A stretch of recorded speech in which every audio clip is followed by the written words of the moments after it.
Yo, what's going on, everybody? So, I wanted to hop on here today and tell you the story of the weird world of weed dispensaries before it was legal in Canada.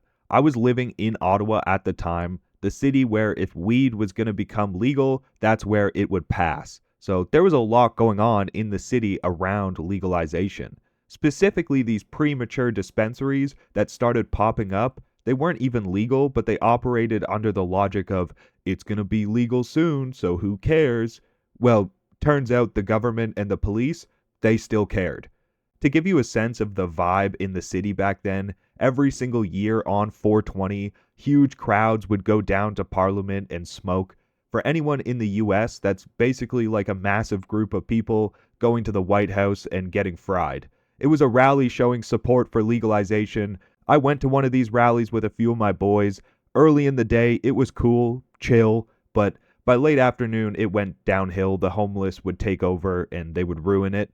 At one point, different speakers were going up, taking turns like addressing the crowd, activists, that kind of thing. Most of them spoke for like 5 or 10 minutes, making valid points.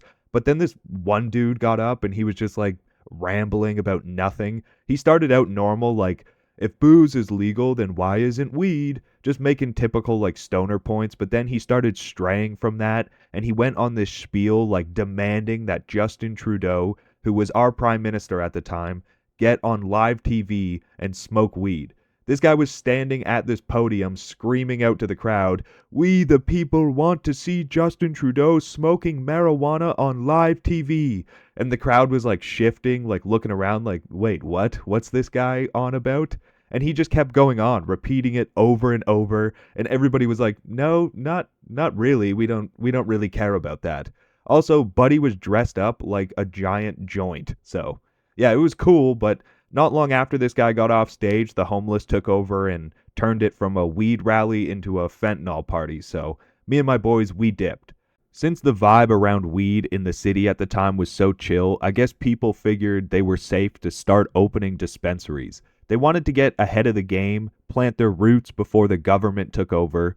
These shops were opening in broad daylight on busy streets, big glass windows, advertisements, like no attempt to hide it at all. They weren't trying to be discreet.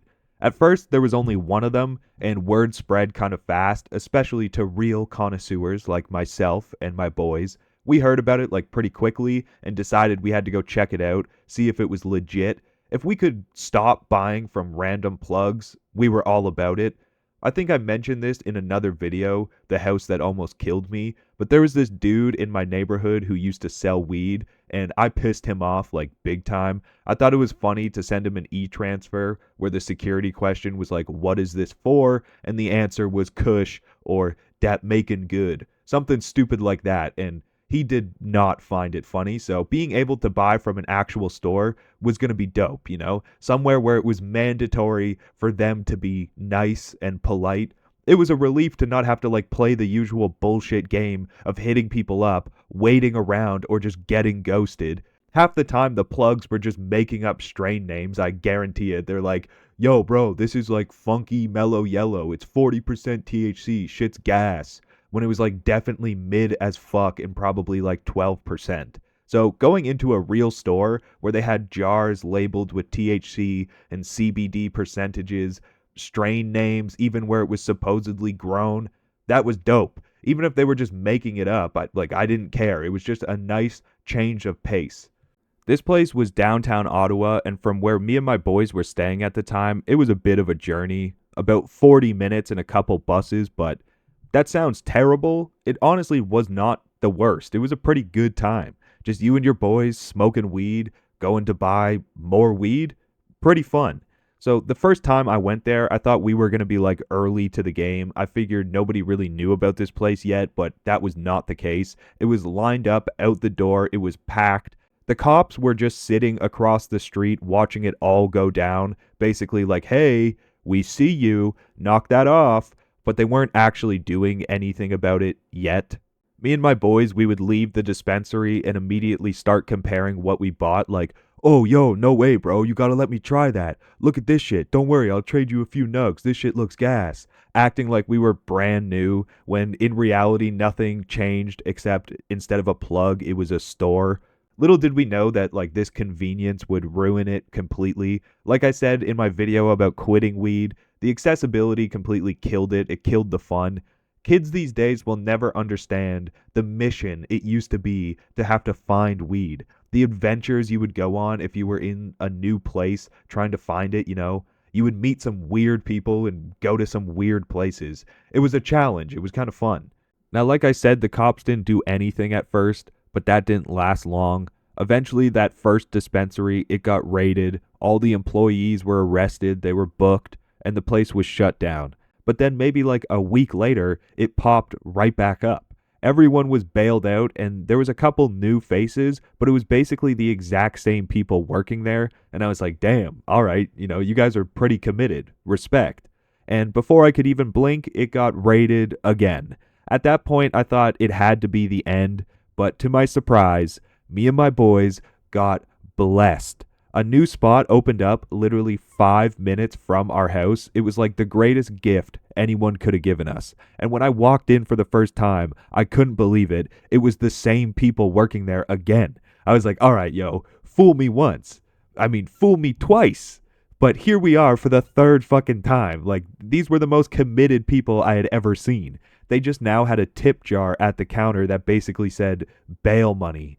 The difference with this new spot, though, was it was a little more discreet. They learned their lesson. All the windows were blocked off, no advertisements. You couldn't see inside anymore. They also had more security measures in place as well. I forgot to mention, these places weren't just being raided by the cops, they were also getting robbed and sometimes set on fire because the black market was pissed. These guys were taking their customers, essentially. And that's why I was in awe that it was the same people still working there. I was like, damn, you guys are like the most dedicated people ever. You'd walk into this new place, and now you had to wait in a waiting room, like a waiting area, like a doctor's office. There was someone sitting behind a desk, checking IDs, handing out numbers, and then they would buzz people in one group at a time. Now, the people who worked the front desk were interesting creatures, to say the least. I remember this one dude, he was like massive. He had super long rainbow hair and a crazy beard. Out of nowhere, he just starts addressing the whole room. We're all sitting there like on our phones quietly, and he's like complaining that he's been feeling so unmotivated lately, that he doesn't have the energy for life anymore, then proceeds to tell us that he starts every single morning with an 1,000 milligram edible. And everyone was like, bro, I think we know the problem. So it was usually pretty interesting in there. There was lots of odd people. Once you got buzzed into the back, you would just shop through the product and cash out. Same old. But this place had the weirdest feature. If you paid an extra $5, you could go into this second back room. They called it like the chill zone. It was basically this grimy, dirty ass little room with a few old couches and a PlayStation 3 or something. And it was filled with old dudes. They couldn't go home and smoke in front of their wives and families, so they would like come here to hide it.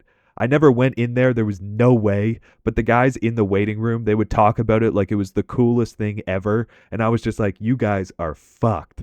Not only was this place insanely convenient for me and my boys, like I said, 5 minutes from our house, but right next to it, in the strip mall, there was a shawarma place on one side, and on the other side, it was a bar. It was unreal. We had prime real estate. We could hit the dispensary, get drunk food, and be home in 5 minutes. What more do you need in life? I mean, also across the street from this place was this like random pizza place. This doesn't really tie into the whole story at all, but I just think it's funny. The guy who ran the pizza place had it set up as half a pizza shop and half a convenience store, and neither of them were good. The pizza sucked ass, and the convenience store was never stocked. I mean, if me and my boys who were like drunk and high all the time thought your pizza was bad, you were cooked. Normal people definitely weren't going to be eating that. The dough was like too doughy. It was raw. It needed way more time in the oven. And every time you walked in, the owner looked annoyed that you showed up. Like he was pissed off you were giving him business. There was also a pizza delivery guy in the parking lot that was just always outside. He was this scrawny, tall, white dude who wore blue everything, blue shirt, jeans, blue snapback shoes, everything. He thought he was like a Crip. He'd be blasting rap outside this beat up Toyota Corolla, chain smoking darts, just waiting for an order that was never going to come. He'd try and show us his music sometimes, like, bro, check this out, because we kind of knew him. We'd walk through this parking lot all the time, and we'd hype him up for like 20 seconds before just trying to bail. It was a weird but very entertaining little pizza store. The dispensary near our house ended up being the lucky one, I guess. I don't know if the cops gave up or what happened, but it stayed open pretty much all the way until legalization. We never had to switch spots. I guess there's not really much of a point to this story besides it just being interesting and funny, the weird gray zone, those in between days before weed was actually legal in Canada. And before I sign off here, for the real ones, the ones who have been asking about, quitting weed, how it's been going, I'm still going strong. I appreciate all the support and comments. It keeps me committed. I know this entire story was about weed, but that's just because it was a big part of my life for a long time. It doesn't mean I gave up quitting, though. I'm still going strong. Anyways, if you made it this far, I appreciate you. Peace.